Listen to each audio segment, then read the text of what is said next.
এটা কি ভাঙতে পারবো? দেখা যাক কি হয়।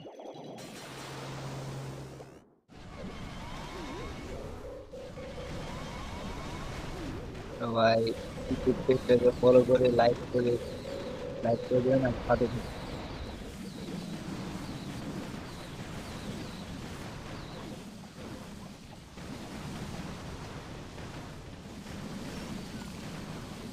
আমাদের 50 জন ফলোয়ার হতে আর বেশি দেরি নেই।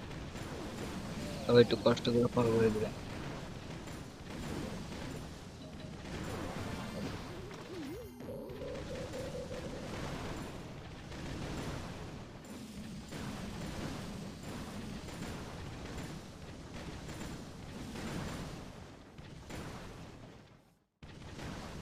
আশা করি ভিডিওটা সবার কাছে ভালো লাগলো।